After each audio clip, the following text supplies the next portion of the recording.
Nice to see you again, John. It seems a long time since we've sat either side of the camera. So, going to start, maybe shake things up a wee bit with the interview since I've not been here for a wee while, and do it a bit back to front. It's the time of year where everybody's shaking the lone tree, everybody's going to their board of directors, journalists, agents, fans, armchairs experts are telling you what you should and shouldn't be doing in the market. So I want to start by speaking a wee bit about endings, extensions and additions was what I wrote in my notes. And I'd like to ask you a wee bit about Dylan Tate, Ethan Varian and of course Sam Stanton who's joined us. Can you go through the players in turn and tell us what each is looking to offer, what each has offered, and give us a wee synopsis of where things are at with each of the lads? Yeah, well, let's take Dylan first. So Dylan's loan, because he's actually a Hibs player and we've got him back in loan. That finishes after the game against Dunfermline. That will finish after that game. So I think we all know Dylan came in here, 17-year-old, coming out from the Fife Academy, Fife Fleet Academy. Immediately struck the players at the time and how well he did in training. When he came into the training, and the players are going, who's this boy, because he stuck out like a sore thumb, and he immediately got the confidence and the trust of the first team players, and they, like obviously in these situations, they welcome you on board with open arms. You could see there was a player there. And like everyone else, they've got to take their time to get in, so Dylan was doing really, really well in the reserve team, and he eventually gets an opportunity in the Challenge Cup against Falkirk, and he did really, really well. Unfortunately for him, it was also the return of Louis Vaughan, and he had to take a back seat. Louis was back and available, and he came on against Falkirk for 20 minutes, but then Louis started the next game. So Dylan had to take a back seat, but he got himself back in and he continued to progress. He continued to gain confidence, to play at that level, and he became very much a big part of our team that went on to win the league, and he's just continued to develop.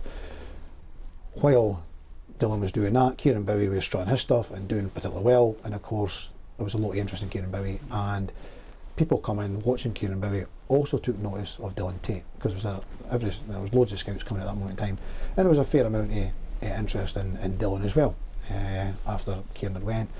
So Dylan managed to keep the scouts coming here, and to an extent that then Hibs on the last day of the window, made that transfer happen.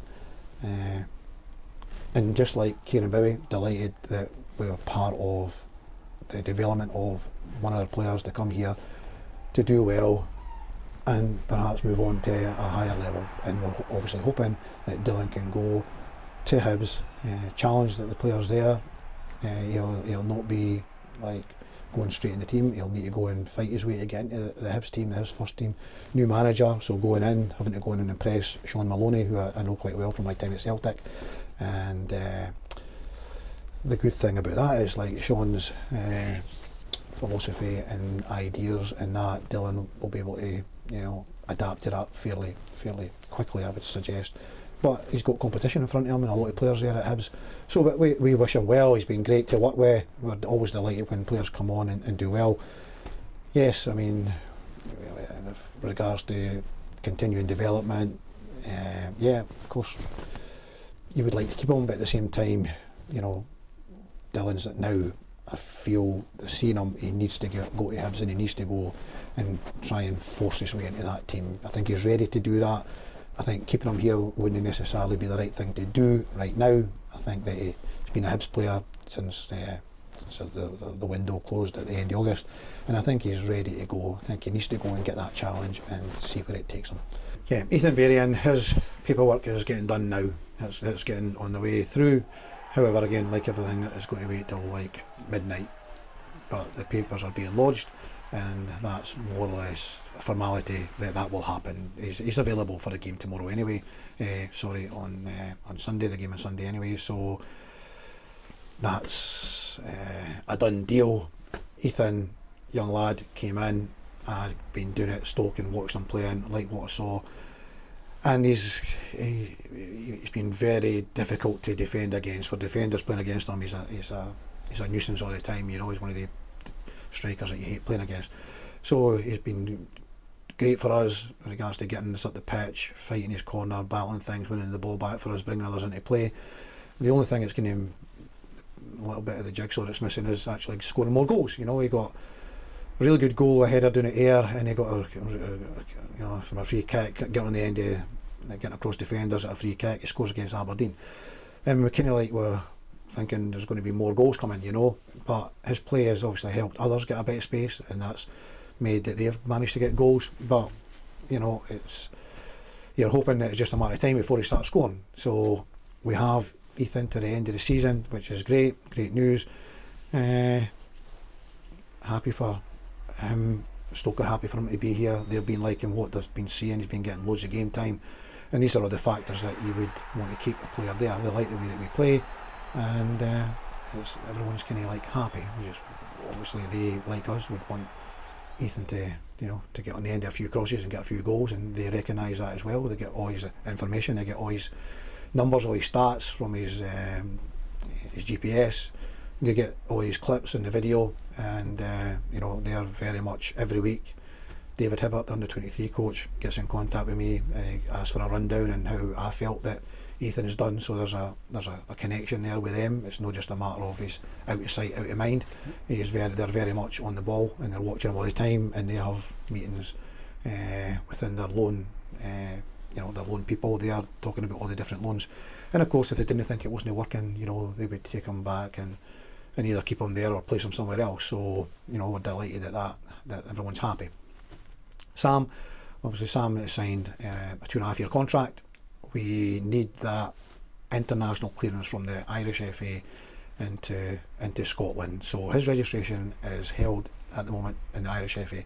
We need to ask international clearance through the SFA. So we have lodged the papers today. They're in there, and again at a minute past midnight, that's the earliest that this can start to happen. Now, whether somebody's on a computer at a minute past midnight or not, I don't know, but we are very much reliant on them. We have until obviously naming the team on Sunday, somewhere around about 1:30 on Sunday. We have to then to hope that is done, but it would be great to have him. If we don't, we get on with it.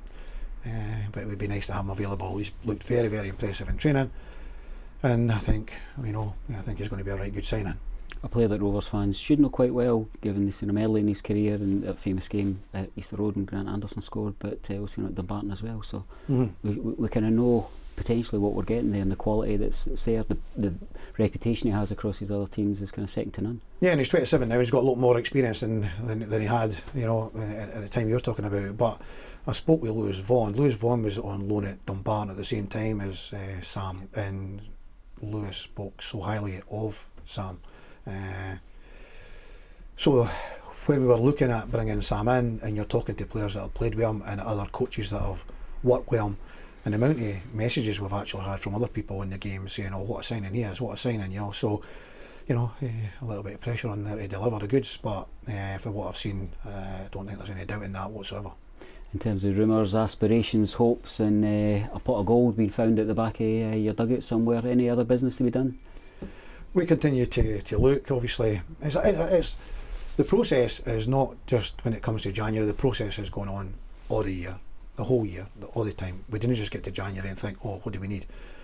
Because it can change, throughout the year. Like Brad getting an injury, it keeps me for a length of time. Even like with the crews, like Lewis Vaughan being out, that had an impact on what we had to kind of do, and still having to kind of do. So the process goes on all the time. So when Dylan went, we knew we'd have to replace Dylan. It did happen on the last minute, and we didn't really have enough to go. We didn't really feel we had enough to go. So we brought in Sam. I think there's in abeyance. There's another one which will be announced on the 1st of January, a loan deal which we can't talk about right now because it's not been announced, but it will be announced on the 1st of January.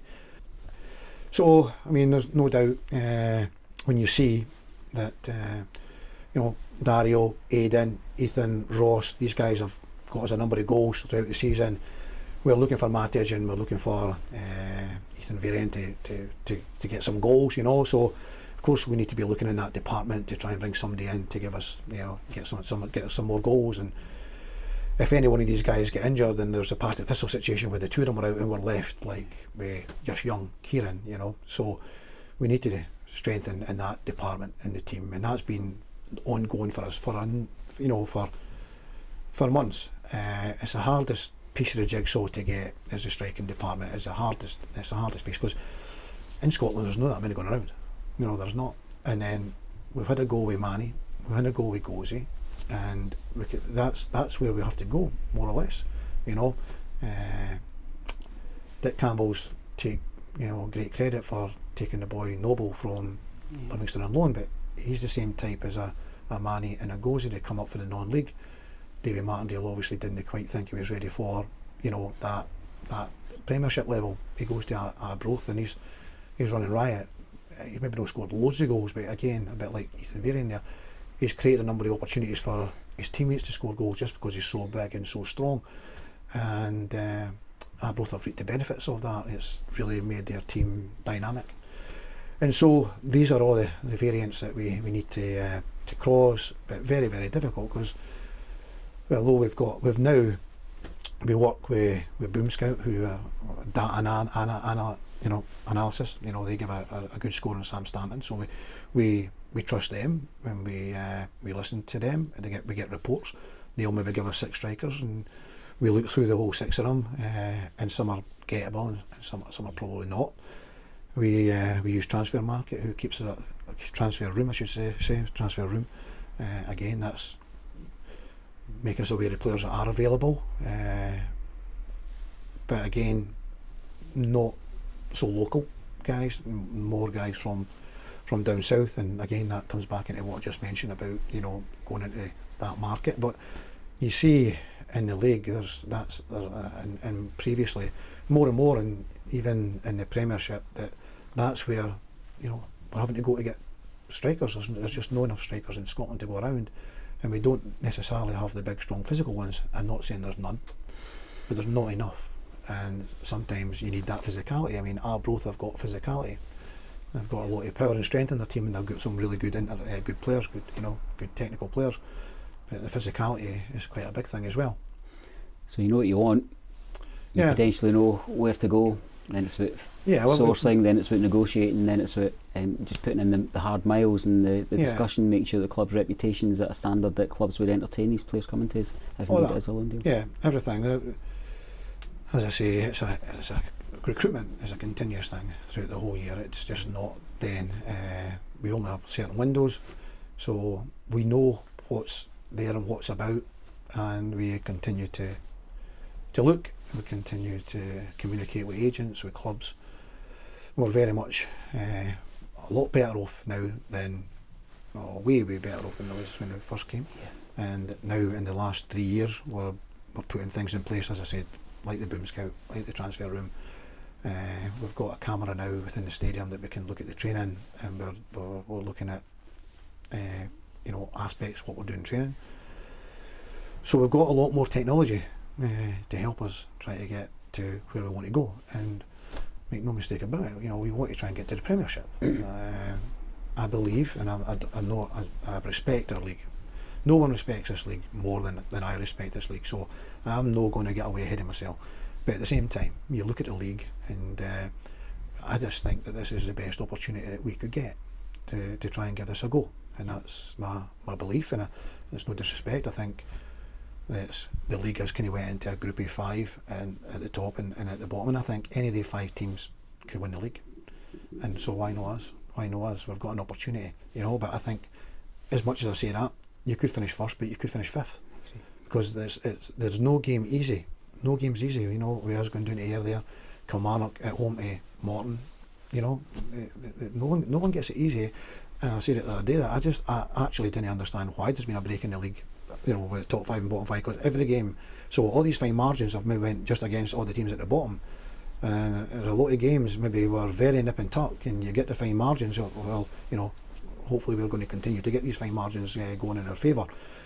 It's probably too big a gap for some of the teams in that bottom end to get up, but Hamilton have hit a bit for them and picked up some results, and maybe they'll, you know, push a little bit. So you've got to continue to improve. You know, I think we've done that. We've done that with the quality player that we've brought in. We've done that with the standards that we've set, and we'll look to continue to do that. And I think everyone will tell you, if you stand still, people will pass you by. And all we're trying to do is the best we possibly can. We're getting support from the board, and I think there's a second half of the season that could be really, really exciting. You mentioned post there about the importance of sticking to our principles and the way we go about our football and our business, but also the need to bring in that grit and guile and that win ugly when we've got to do that as well. With that in mind, how's training been this week? What's the last number of days been like? And has there been any benefit to the Queen of the South game being off, or would you have preferred another fixture? I'm a great believer on you play the cards you're dealt. I've said it for day one. Davey, you've probably heard me say that phrase before. You just deal the cards you're dealt, and the game went off, so you just deal with it and you get on with it. And I've always been at that mind. It works out very even for both ourselves and Dunfermline. Their game went off. We've both had equally amount of time to prepare and get ready for the game. COVID is an issue. It's an hourly issue. We've got one new situation where there's a player who's going to have to self-isolate because his parents have picked it up and he's staying with his parents at the moment. I'm not going into any names on that one. But other than that, we're quite good at the moment with regards to the COVID situation. We have no new injuries, so we're hunky-dory there. I would just come back on the first question you answered me there. So, yeah, you're right about the grit and determination in that. Now, Monday night, Manchester United played a game which the actual opposition somehow or other is kind of like escaping me right now. Can I remember who Man United played at the beginning of the week? Not necessarily last night when they played Burnley. Newcastle, that's it, perfect. It was, so I listened to the interview with Ralph Ragnick, the manager of Manchester United, who's been headhunted to be the manager of Manchester United. And they were playing Newcastle, and he mentioned energy, physicality. It was all about, I think they've been getting questioned about body language. He reckoned on the night it wasn't about that. Gary Neville was very much saying it was, and we're talking about guys here who are on 100, 200, £250,000 a week, and you've got this guy who's a top manager. He's been headhunted to do this role for now at the end of the season. And he's not talking about systems or formations or anything like that. He's talking about physicality and energy. And if you don't do that, it doesn't matter if you're at Man United getting paid £250,000, 150,000. You'll not win football matches. You've got to have that. And we at our level, and everyone, is the exact same. Arbroath at the moment have got that in abundance, and they're a great example to everyone. And we should all be it should be a gimme. It should be a gimme. It should not be an absolute gimme. But and we have that in abundance, but we have to keep it. If you drop your standards a little bit and disrespect the opposition, disrespect the league, you'll lose matches. We've got to keep at the top end of our game, and we've got to. So a great example there is like Man United. To everyone, that even although it's not that long ago since it was Ole Gunnar Solskjaer standing there, and Man United have got the poorest running stats in the league. So a lot of it. So it's a different manager. It's the same, basically the same interview. So again, I'm not trying to criticise Man United, and these guys are top drawers. So that's what I'm actually saying. But if everything at that level and our level, it's the exact same. It's the exact same. So yeah, we need that little bit of physicality in our team. It's nice, and the nice pitches, the AstroTurf's nice, the weather conditions are nice, and we can play sulky soccer. We go to Arbroath, we go to Firhill, no awful lot of grass on the pitch. It's not a day maybe for sulky soccer. Can we roll our sleeves up? Can we go and really battle? Yeah, we're a bit unfortunate to lose such a late goal. We missed Christoph. Again, United. There's nothing wrong with the grass pitch. The pitch was fine. That's a decent pitch for this time of year. But you've got to go and battle. You've got to earn the right to win the football match. And we didn't do enough, and we didn't create enough. So we've dust ourselves down. I actually showed the players' interview with Ralph Radnick on the Tuesday when we came back in, and I would like to say, but it's easy in training. You've got to go in that park 3 o'clock to 5 o'clock on Sunday and produce the goods. So yeah, training's been great. the attitude of the players has been fantastic, and they've responded in training. And I think the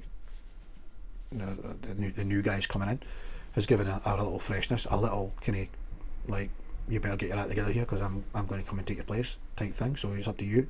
And we can play different formations, and because of that we can play different players.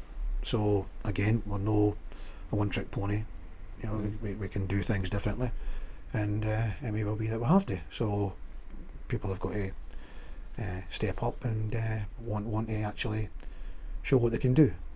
I know that, as you say, all games in a Raith Rovers jersey demand heart, but a derby has that extra dimension to it, and albeit that it's a very limited crowd that are going to be present, they'll be making their feelings, hopes and indeed positive energy well known to the players. Definitely. The fans have been fantastic to us, absolutely. I think although we lost the game, the big thing that came out for the whole, part of this whole game was the fans. It was incredible, absolutely incredible. So again, that's the hairs in the back of your neck stick up at the moments when they are the 12th man. They realise the situation, they were right behind us, and we need that support, and although it's only going to be like 500, we need them to give everyone the backing, the players the backing, and give us that encouragement and positivity that can spur the players on, the players in themselves. Also need to give the fans something to shout about and to be proud of, and to go and get that encouragement as well. So that's the plan. Derby game, you've got to go. It's a very, very common saying, 11 battles all over the pitch. You've got to go out and win your individual battles, and we all know that. And it's not a cheap saying. It's very, very right, because if you don't, you won't win. You won't win. Absolutely no chance. For the first day of Derby game was invented, designed, played, whatever. The team that wants it the most, they win the game. 9 times out of 10, the team that really wants it the most, they win that game. And that's it. Whether it's in Edinburgh, Glasgow, Milan, Liverpool, wherever it is, Kirkcaldy, Dunfermline, Fife, it's no different. So we've got to make sure that we want this, badly. But we have to also be switched on to the way we play and how we're prepared for the game, and we try to take that preparation into the game along with all the application that you need to win a game. So for the Raith Rovers fans, I hope you have a nice new year. I hope everyone has a safe, nice new year. Hogmanay today, the bells tonight. Hope you enjoy it with your family, as was last week with Christmas. I'm sure hopefully you had a nice time. The results weren't great for us over the period, but we're ready to bounce back. We need to try and get back to winning ways and try and get our promotion push going. So wish everyone a happy new year.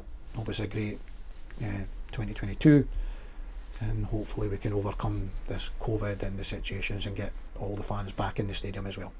John, that seems like the very apt moment to thank you for your time across the year that's just about to end, and of course we carry forward all our best wishes to everybody connected with Raith Rovers from RaithTV. Thank you.